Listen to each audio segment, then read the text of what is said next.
전쟁에서 전사한 군인들이 주로 신사의 그 신으로 모셔지게 됩니다. 또 그런 목적으로 만든 신사들이 있는데, 신토라는 것은 뭐 일본 사람들의 기본적인 가치관이라든가 이런 데 굉장히 영향을 미치고 있습니다.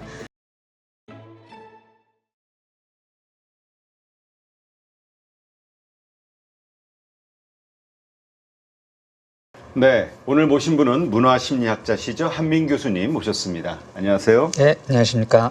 네, 오늘은 그 일본의 그 전통 신앙에 대해서 좀 질문을 네. 드릴까 하는데, 신토라고 하네요. 이게 우리가 흔히 알고 있는 신도를 의미하는 건가 봐요. 신도라고 쓰고 신토라고 일본에서 발음을 하고 있습니다. 네. 근데 일본이 세계에서 가장 신이 많은 나라다 이렇게 들었는데, 예, 800만 신이라고 하죠. 엄청나게 많네요. 예, 뭐 자연신, 조상신 해서 뭐 계속 또 지금 추가가 될 수 있으니까요. 그렇게 신이 많은 이유가 뭐 특별히 있습니까? 일단 그 신앙 체계가 좀 자연신 계통, 이제 애니메이즘이라고 하는데요. 이제 뭐 살아있는 모든 것에는 그 영이 깃들 수 있다. 이런 생각이 있고, 또 이제 사람이 죽으면은 또 신이 될 수 있다. 이런 생각 때문에 계속 늘어나는 과정에서 800만까지 늘어난 것 같습니다. 그러니까 좀 뭔가 훌륭한 인물, 네, 좀 네. 이런 역사적인 인물, 이런 사람들은 신이 되는 거군요. 예, 그렇죠. 자, 근데 기독교가 가장 번창하지 못한 곳 중에 하나가 일본이다. 이렇게 종교심이 큰데 왜 그렇게 네. 나오죠? 예, 우리나라 기독교 인구가 한 20% 정도 되는데요. 종교인 중에. 일본은 1%를 넘지 않습니다. 그렇게 기독교가. 적습니까? 네. 그러니까 기독교가 전례는 그 전국 시대 1500년대쯤에 전례는 됐는데, 당시 영주들이 기독교가 이제 퍼져나가는 속도가 너무 빠르니까 체제 유지가 안 될 것 같아가지고 굉장히 많이 박해를 했습니다. 네. 그래서 그 박해가 너무 심해서 이제 그때도 그 기독교가 숨어들고, 지금도 이렇게 크게 전파가 어려운 토대가 됐죠. 지금은 뭐 종교 박해를 받을 이유는 없는데 특별히 기독교가 네네. 그렇게 퍼지지 못하는 이유가 있나요? 그 이제 신토가 일본인들의 그 사상에 워낙 네. 깊이 작용을 하다 보니까 그런 것 같은데요. 이게 일단 하나님도 그 많은 신 중에 하나다. 그럴 수 있고요. 일단 이제 신토의 신들이 절대신 개념이 없습니다. 그러니까 인간과 신의 구분이 그렇게 크지 않고, 절대적으로 뭐 세계를 뭐 창조하고 인간을 절대적으로 다스리는 이런 존재가 아니다 보니까 크게 와닿지 않을 것 같습니다. 네. 어떤 분은 그 일본이 그 지진이라든가 이 자연재해가 참 심한 나라 중에 하나잖아요. 또 전국시대 때 워낙 많은 전쟁들이 있었고. 네. 그러다 보니까 그 뭔가 자기 스스로 이 신들을 계속 만들어낸 거 아니냐. 그만큼 뭔가 의지할 무엇인가가 네네. 필요하지 않았는 거 아니냐. 그렇죠. 이런 생각하시는 분도 있던데요. 네. 종교라는 것이 내가 사는 세상을 설명하는 어떤 이론이 될 수가 있는데요. 그래서 워낙에 이제 자연재해가 심하고 이런 환경에서 살다 보니까 이것은 신의 뜻이다, 뭐 신의 장난이다, 신의 변덕이다, 이런 그 설명 체계로서 아마 이제 신토가 발달을 한 것 같습니다. 네. 그러니까 좀 뭐라 그럴까?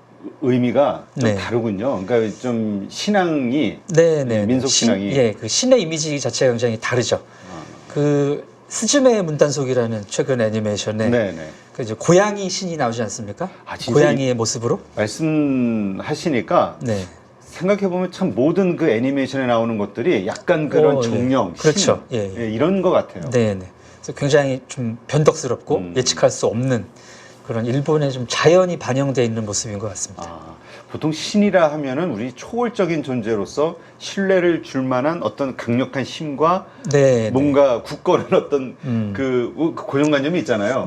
좀 다르네요. 변덕스럽다니까. 예. 좀 자연이 많이 반영된 측면이 크기 때문에 뭐 의지도 하고, 또 자연으로부터 내가 필요한 거는 얻지만 자연을 거슬러서는 안 된다는 생각이 굉장히 좀 강한 것 같습니다. 그렇군요. 그 일본의 불교도 좀 우리가 생각하는 불교랑 약간 다른 것 같아요. 네, 우리 불교하고는 좀 다르죠. 네. 어떤 점들이 그렇게 다른가요? 일단 그 신토하고 습합된 측면이 굉장히 큰데요. 습합이라는 것은 기존 종교가 전래된 종교하고 만나서 이렇게 섞이는 과정을 말합니다. 일본 불교는 이제 신토라는 기존의 종교 또는 이 사상적 배경이 있었기 때문에 이 신토적인 그 신앙이 불교 쪽으로 많이 이제 들어왔습니다. 특히 그 일본의 신토의 최고신이 아마테라스라고 태양신이거든요. 네. 이 태양신이 이 데일열애라는 부처님 중에 이제 그 태양 그 빛을 상징하는 분이 계신데 데일열애의 화신으로 이렇게 접목이 됩니다. 그래서 그런 데일열애를 섬기는 종파가 이제 밀교라고 티베트 종교 쪽이거든요. 티베트 불교. 그래서 밀교 계통의 그 전통도 굉장히 강하고 또 우리 스님들은 결혼을 보통 안 하시잖아요. 네. 근데 이제 일부는 그 태고종이랄지 이렇게 이제 승려들의 결혼을 허용하는 종파들이 있어서 결혼을 하시는 분들도 있고 또 이제 절 자체가 그런 결혼한 뭐 그 자녀를 통해서 세습이 되기도 하고 그런 측면이 우리가 딱 언뜻 생각했을 때 다른 점이죠. 그 불교도 좀 종파가 여러 개가 있더라고요. 대단히 많습니다. 네, 그래서 그 뭐죠? 결혼해서 자손을 가지신 스님들도 있으시고, 그 절이 이렇게 대대로 세습이 되는 경우도 제가. 네네. 특히 지금 일본이 그런 측면이 있죠. 일본이. 우리는 이제 조계종이 주 종파인데 조계종은 이제 스님들이 결혼을 안 하시니까 그런 걸 이렇게 익숙하지가 않죠. 전에 어떤 스님을 만났는데 무슨 여러 가지 이야기를 하고 난 다음에 같이 저 고깃집 가자 그래서 제가 깜짝 놀랐던 기억이 나는데 그게 종파가 다르더라고요. 네, 이제 엄밀히 얘기하면은 그 내가 고기를 먹기 위해서 살생을 하는 거를 금하시는 거지. 고기 자체는 좀 없다. 그건 아니라고 합니다. 네, 참, 네, 그렇습니다. 참 이렇게 보면은 참 다양성이 그 퍼져 있는 나라 같기도 하고 그러한 것들이 허용된다는 것 자체가 나와는 다른 것을 뭔가 포용하거나 허용해주는 그 이해의 폭이 넓다라고 봐야 되는 건가요? 그런 측면에서는 굉장히 다양성이 큰 나라죠, 일본이. 네. 신토의 특성인 것 같기도 합니다. 아, 그래요? 네. 왜냐하면 우리 보통 이제까지 뭐 여러 가지 그 갈등의 원인들 보면 종교에서 시작되는 경우가 많잖아요. 그렇죠. 나와는 다른 종교를 가지고 있다는 것만으로 전쟁을 하기도 하고. 네, 뭐 지금 세계적으로도 그렇고요. 근데 일본은 좀 그런 건 아니다. 과거서부터. 적어도 종교로는 갈등이 없는 나라라고 볼 수가 있겠습니다. 네. 근데 그 우리가 사실 이 일본 정치 지도자들 이런 사람들이 이제 신사 참배한다. 뭐 이러면서 이게 화제가 되고 우리가 또 분노하고 이러는데 일단 이 신사라는 거기에 또 야스쿠니 이 의미는 왜 이런 겁니까? 원래 신사는 그 신토의 어떤 신들 정령들이 이제 계시는 곳에 어떤 이제 종교 시설로서 하나의 신만이 아니라 이제 자리를 잡았던 건데요.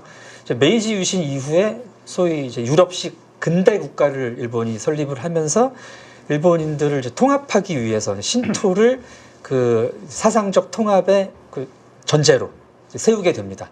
그러면서 이때 이제 국가 신토라는 작업이 이루어지는데, 그래서 뭐 일왕가를 그 신의 계보에 집어넣는다든지, 그 신들에게 이제 신성성을 굉장히 부여를 하는 거죠. 원래 일본의 신들은 굉장히 좀 친근하고 인간과 크게 구별되지 않는 존재였거든요. 근데 그런 이제 신성성을 부여하고 하면서 일본의 그런 일본을 위해서 뭐 이제 돌아가셨던 뭐 이제 사망자들 주로 그 전쟁에서 전사한 군인들이 주로 신사의 그 신으로 모셔지게 됩니다. 또 그런 목적으로 만든 신사들이 있는데 그 중에 하나가 야스쿠니인 거죠. 아, 그렇군요. 그렇다면 무슨 뭐 우리가 정말 그 과거의 전범으로 생각하고 있는 그런 군인들, 정치자들, 그 다음에 무슨 뭐 군대 나갔던 뭐 그렇죠. 사실 그 보니까 가미가제 자기 생명을 희생해가면서 적을 죽이는 그들도 뭐 신이 됐다. 그러니까 이런 것들이 사실 다 전범의 측면에 들어가는 거잖아요. 그렇죠. 예, A급 전범 뭐 도조 히데키부터 여러 그 A급 전범들이 야스쿠니 신사에 합사돼 있죠. 그러니까 그게 그냥 단순히 어떤 그 죽음을 다루는 게 아니라 신으로 추앙한다라는 거는 그들이 가진 어떤 행위라든가 이런 걸 업적으로 볼 수도 있는 거니까. 네네. 이제 일본의 그 제국주의 당시의 그런 뭐 만행들 이런 것들을 정당화하는 것처럼 보여줄 수 있는 거죠. 아, 그렇다면 이렇게 신사, 뭐 신도 이렇게 얘기하는 거 보고 이렇게 퍼져나가는 거 보면 일본의 국교가 이겁니까? 신토라는 것은 정식적인 뭐 기존의 종교 개념으로는 딱 맞지는 않는데요. 뭐 일본 사람들의 기본적인 가치관이라든가 이런 데 굉장히 영향을 미치고 있습니다. 그래서 뭐 신토를 종교로 포함을 하게 되면은 굉장히 이제 비율이 높은 종교가 되는 거고요. 그렇지 않으면 이제 우리나라 사람들이 나는 무교다라고 얘기를 하지만 어떤 그 유교적인 생활 양식이라든가 뭐 산에 가서 고시례를 한다든가 뭐 중요한 일이 있을 때 고사 지내고 하지 않습니까? 이제 그런 식으로 이제 생활 습관이라든가 관습적인 측면에서 영향을 미치고 있는 거죠. 아, 그렇군요. 그러면 그 안에 그 신관에서 일하는 종사자들, 네, 이거 종교인들이라고 봐야 됩니까? 그렇죠. 사제들 어떻게 호칭을 합니까? 예, 보통 그 사제들은 신관이라고 하고요. 사제들은 신관. 예, 예. 또 뭐 마칠이라든가 이제 신사에서 어떤 행사를 할 때 그 무녀라고 보통 뭐 애니메이션이나 이제 일본 콘텐츠에 하얀 옷에 빨간 치마 같은 거 입은 여학생들 있지 않습니까? 이제 그 분들을 이제 무녀라고 호칭을 하는데 이 무녀가 우리 무당하고는 좀 많이 다릅니다. 어떤 면이 다르죠? 우리 무당은 그 샤머니즘 계통의 신앙이거든요. 한국의 이 무당과 무속은. 그래서 무당이 되기 전에 신내림을 받습니다. 맞아요. 신병이라는 거를 앓고 그래서 이제 신내림을 받아서 무당이 되고 무당은 자기가 모시는 신에게서 이제 직접적으로 뭐 몸의 신을 받아서 이제 인간의 문제를 해결해 준다면 일본의 무녀들은 신을 받지 않죠. 그래요? 그래서 거의 뭐 보조 사제 개념의 도우미 개념의 존재입니다. 무녀는. 그리고 우리의 그 무당에 뭐 상응하는 건 아니지만 좀 비슷한 개념으로 음양사라는 존재들이 맞아. 예전에 음양사. 있었는데, 음양사라는 그렇죠. 단어 많이 들었죠. 네. 뭐 세이메이라고 그 전국 시대 이전에 해이안 시대 때 유명한 음양사도 있습니다만은 이 사람들은 그 기본적으로 왕궁 소속의 공무원이라고 보시면 됩니다. 그래서 주로 뭐 풍수, 뭐 건물 터잡고 이제 이런 일을 많이 했고요. 그래서 이분들도 이제 신을 직접적으로 받아서 이렇게 하는 건 아니고 어떤 뭐 그런 주술이라든가 이런 뭐 이론을 공부해 가지고 인간 사회에 도움을 주는 그런 매개자 정도로 생각하시면 되겠습니다. 이제 그들은 이제 그렇게 생각을 한다. 네. 그러니까 우리 사주 역학 공부한다 뭐 이러잖아요. 네. 뭐 이런 개념. 그렇죠. 좀 공부해서 철학자? 하는. 철학? 뭐 같은 건가? 모르겠나. 하여튼 그러한 역할을 한다. 예, 어쨌든 이제 신과 직접 뭐 이렇게 계약 관계라든가 이런 건 아닌 걸로. 그러면은 알겠습니다. 우리가 보통 뭐라 그럴까요? 그 신통한다? 이런 귀신을 본다, 뭐 신을 뭐 대화를 나눈다, 뭐 이런 어떤 우리 소위 무당 이런 역할은 사제가 하는 겁니까? 신관? 예, 신관이 하는데 이제 그분들도 그 우리식으로 그 무당이 신과 소통하는 것처럼 하는 건 아니고요. 이 신사에서 봉직하는 이 사제들을 가르치는 학교들이 있습니다. 학과가 있어서 신도학과 이런 게 있거든요. 그래서 이제 거기 졸업하면은 일종의 공무직처럼 이제 지자체에서 이렇게 뽑아서 이제 신사에서 일을 하게 하는 거죠. 하나의 그냥 직업군이네요. 네, 그렇게 볼 수 있습니다. 그 우리나라의 그 무당 네. 차이가 그러면은 좀 분명하게 있는데 우리는 소위 그냥 그렇게 주장을 하는 거잖아요. 신이 신접을 했다. 그렇죠. 신과 통할 수 있다. 네, 이제 신이 찜을 하고 그래서 이제 신내림을 받으면은 이제 무당으로 활동을 하는 거죠. 그렇군요.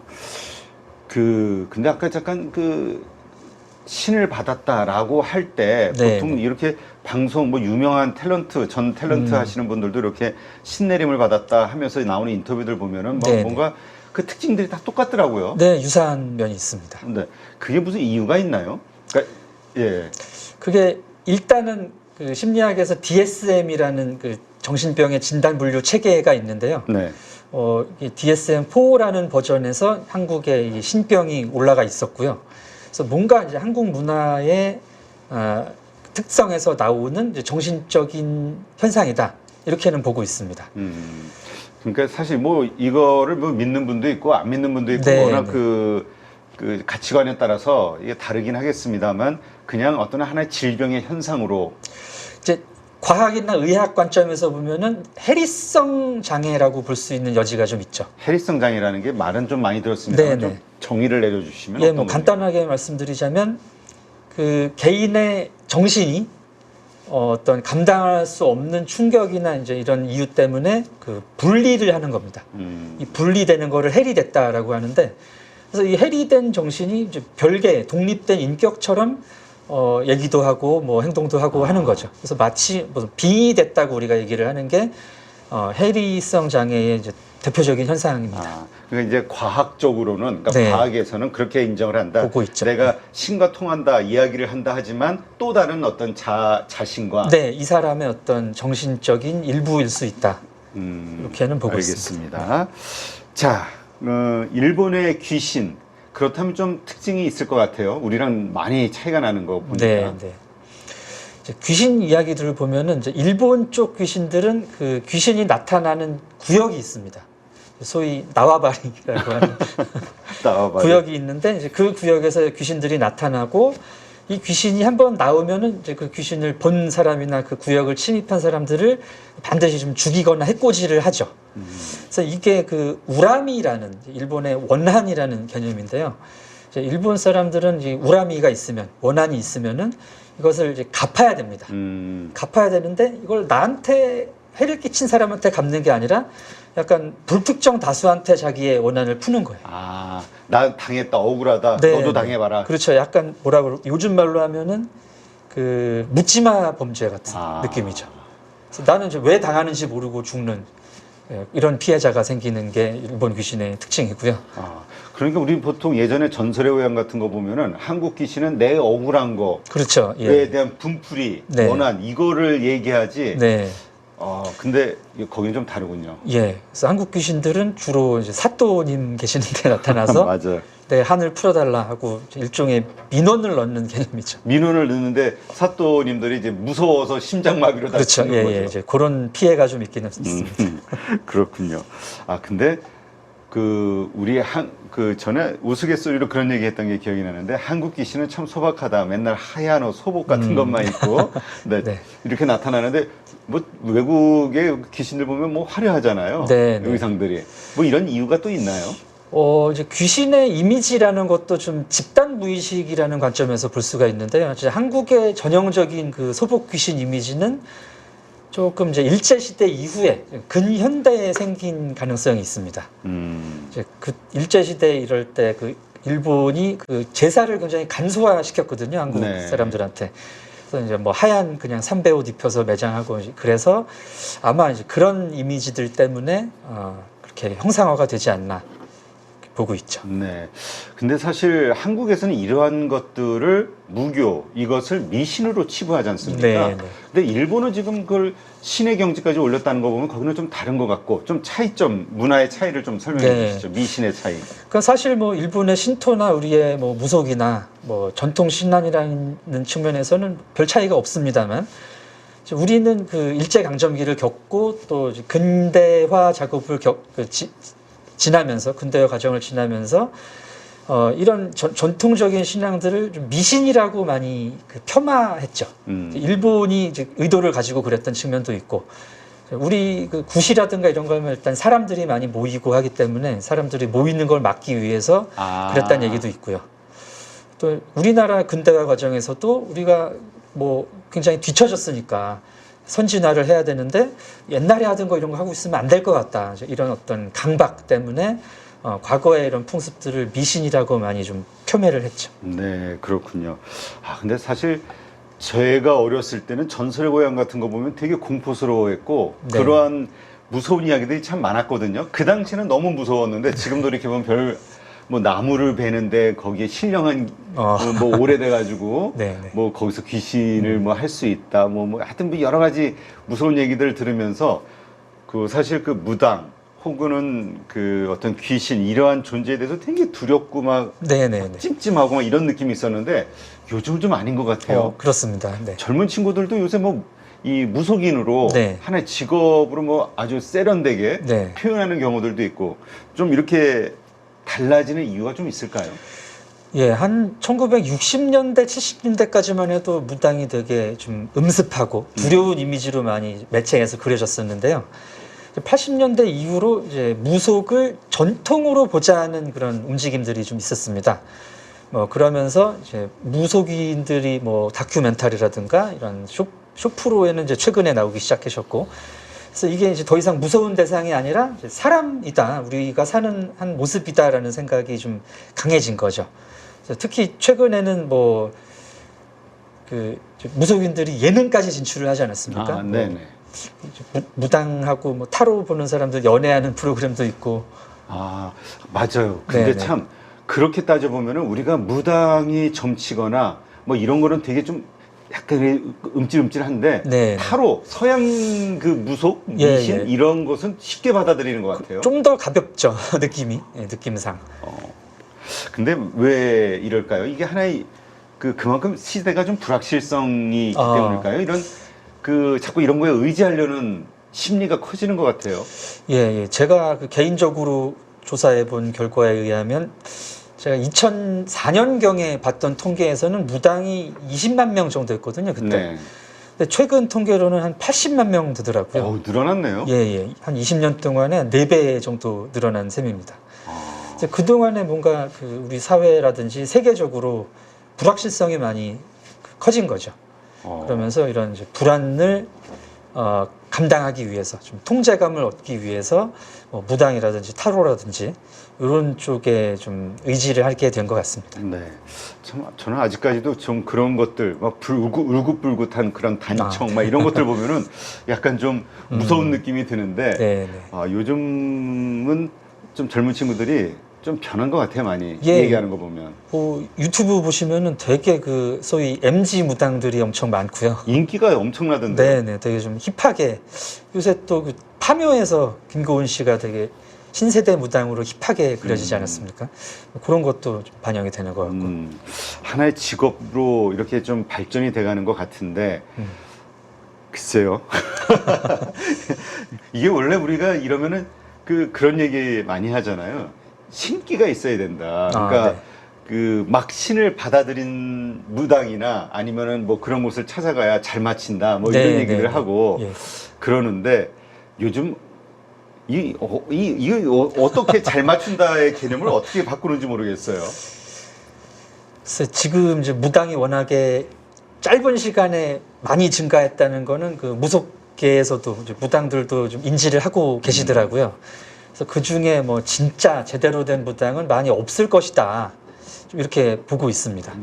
사실 신병의 증상 중에 환각 같은 게 있지 않습니까? 뭐 신의 소리가 들린다든지 뭐 형상이 보인다든지 이게 정신의학적으로 보면은 조현병의 증상일 수도 있거든요.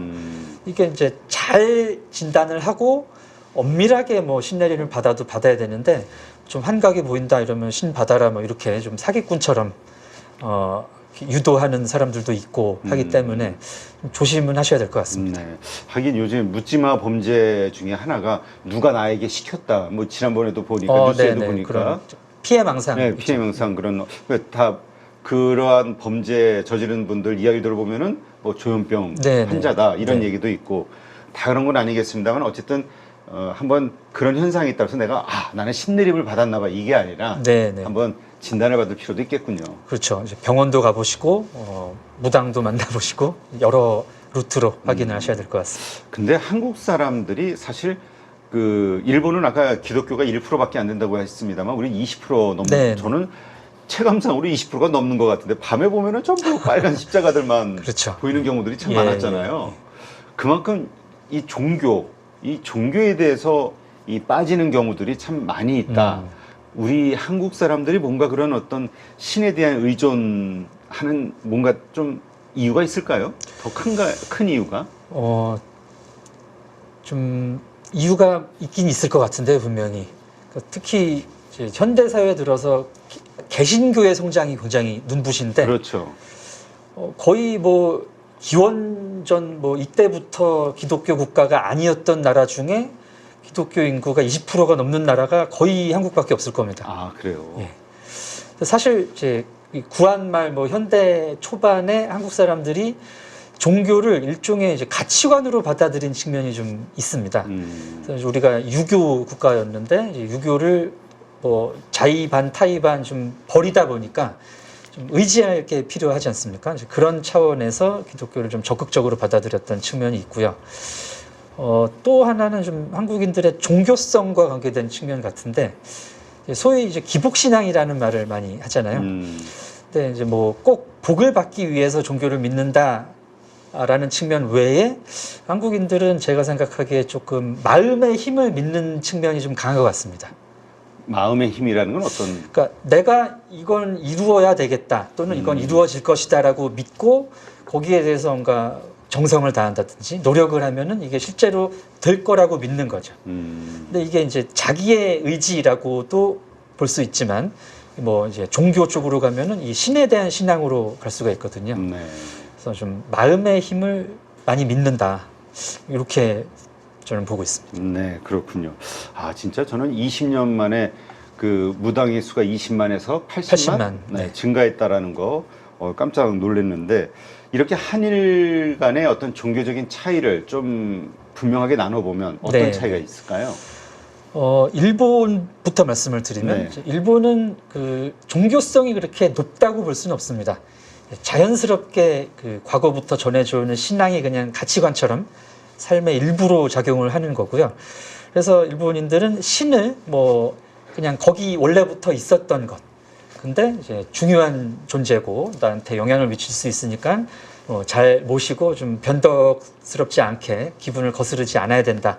이런 차원에서 그 신에 대한 태도를 가지고 있다면 한국인들은 신을 굉장히 의지를 하고요. 또 신에게 어찌 보면 상당히 때를 쓴다고 볼 수가 있습니다. 아, 바라는 게 많다. 그렇죠. 바라는 것도 많고 신이 사실은 신계에 계시지 않습니까? 네. 근데 부탁을 할 때 보면 신을 데리고 와요. 아, 그래요? 왜, 어떻게 데려오지? 그렇죠. 신 내림을 받는 거죠. 무당의 몸으로 신이 들어오지 않습니까? 네. 그래서 무당이 그 신의 목소리로 공수를 주는. 그래서 막 신을 불러와서 막 부탁을 하고 안 들어준다 그러면 막 뭐 음식도 주고 돈도 막 더 올려놓고 하면서 거의 청탁 비슷하게 신을 내가 활용할 수 있다, 이용할 수 있다라는 식으로 생각하는 게 크죠. 아, 그렇군요. 생각해보니까 약간 그런 차이가 있긴 하네요. 네. 일본 사람들이 되게 개인화돼 있다, 남에게 패기치지 않는 문화, 뭐 이렇게 표현을 하는데, 네. 이 종교적인 것과 좀 연관이 있을까요? 그렇죠. 어떻게 보면 일본 사람들은 내가 다른 사람들한테 영향을 미칠 수 있는 게 제한이 많이 돼 있다. 할 수 있는 게 많이 없다라고 생각하는 것 같아요. 네. 그래서 신에 대한 것처럼 사람에 대해서도. 알겠습니다. 오늘 이렇게 일본과 한국의 이런 무속 신앙부터 시작해서 종교, 그 다음에 그 민속 신앙에 대해서 가지고 있는 관점들을 또 생활상에 퍼져 있는 상황들을 보니까 정말 일본과 한국 사람의 심리가 참 다르구나. 그러니까 하나의 신이라는 존재를 놓고도 네. 다시 한번 좀 깨달을 수 있었습니다.